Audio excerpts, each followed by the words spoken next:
கர்த்தருடைய நாமம் மகிமைப்படுவதாக. நான் உங்கள் சகோதரி மெஸ்ஸி என்ன வைக்கும். கர்த்தர் இன்றைக்கு நமக்கு தருகிற வசனம் உன்னத பாட்டு 4வது அதிகாரம் 7வது வசனம்.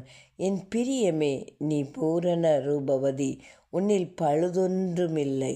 இதுதான் நம் தேவாதி தேவன் நமக்கு தருகிற வார்த்தை. ஒருவேளை உங்கள் பக்கத்தில் உள்ளவங்க, உங்கள் சொந்தக்காரங்க, உங்கள் கணவர், உங்கள் வீட்டில் உள்ளவர்கள் உங்களை நிறைய குறை சொல்லி தெரியலாம்.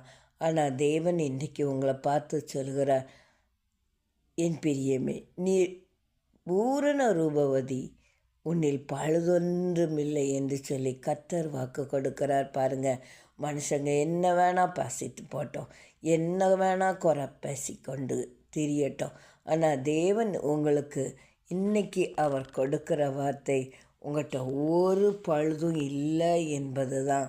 ஆமாங்க, தேவன் இந்த இடத்துல நீங்கள் குற்றஞ்சாட்டப்பட்டவர்களாய், குறை கண்டுபிடிக்கப்பட்டவர்களாய், தலை கவிழ்ந்து கோணிக்குறுகி நடக்கிறீங்களோ, அந்த இடத்துல உங்கள் தலையை நிமிர பண்ணுவார்.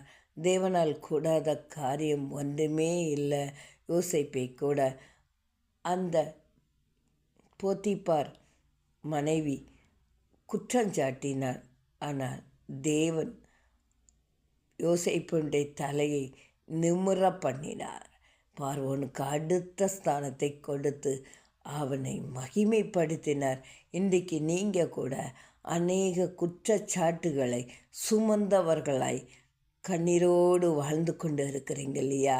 தேவையில்லாத வார்த்தைகள், காரணமில்லாத குற்றச்சாட்டு, இப்படியாய் நீங்கள் கலங்கி கொண்டு இருக்கிறீங்க இல்லையா? கர்த்தர் இன்றைக்கு அந்த இடத்துல உங்கள் தலையை உயர்த்துவார் என்று சொல்லி வாக்கு கொடுக்கிறார். அவரால் கூடாத காரியம் ஒன்றுமில்லை.